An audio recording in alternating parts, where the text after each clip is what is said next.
What's up, everybody? This is Sir Bricks, and today we're going to discuss our drive across southern Utah from Bryce Canyon to Zion National Park to achieve my next bucket list item, hiking the Narrows.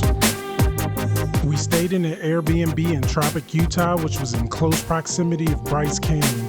But we didn't have time to explore Bryce because our plan was to get to Zion before the large crowds begin to build up.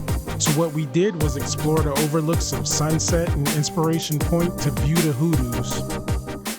Hoodoos are tall, thin spires of rocks formed by erosion that were believed to have possessed powers. The drive from Bryce Canyon to Zion National Park is roughly an hour and 30 minutes of scenic views, so you already know I had to get some drone footage along the way.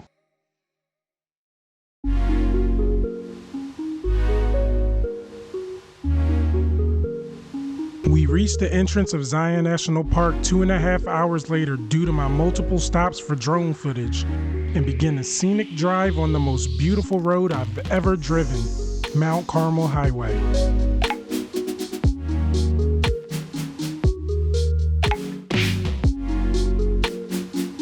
And like I feared, my drone stops prevented us from beating the crowd on the way to Zion, so we were stuck in traffic for over 10 minutes. But what we didn't know was what was waiting for us on the other side was definitely worth the wait. Yeah!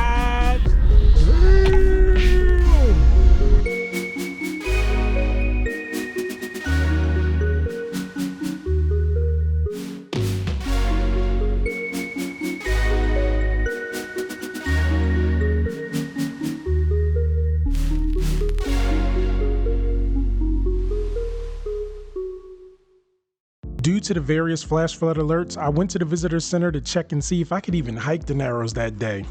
The park ranger was like, so I took it as a definitive yes. After all, there were still various people making their way to the shuttle, so I figured if it was that bad, I would be the lone person heading in that direction.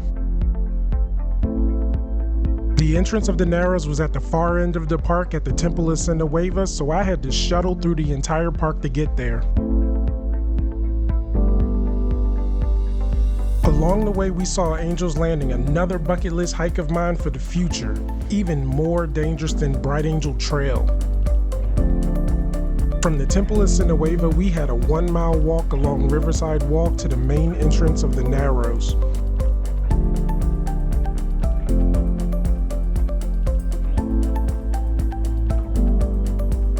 The views of the surrounding cliffs were amazing, but the trail was packed with people, which gave me more confidence that the Narrows would be safe to hike that day.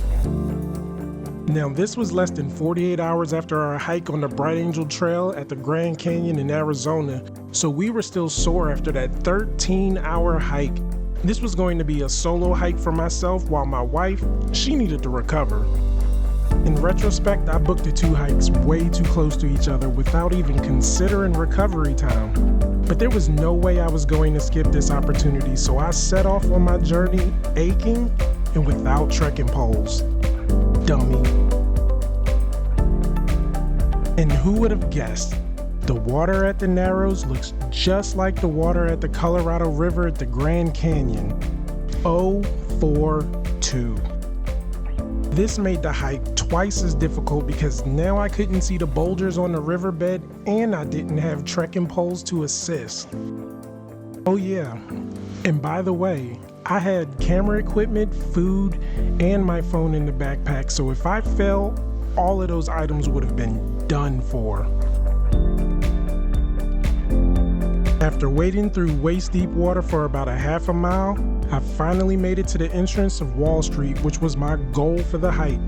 It's just a portion of the Narrows where the 1,000-foot cliff walls are much closer, making the trail look, you guessed it, narrow.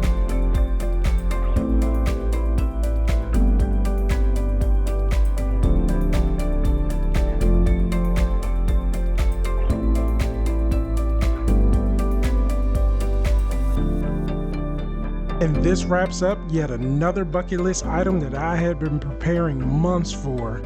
Let me pat myself on the back for thugging it out literally 2 days after trekking the Grand Canyon and driving 7 hours from Arizona. Yeah.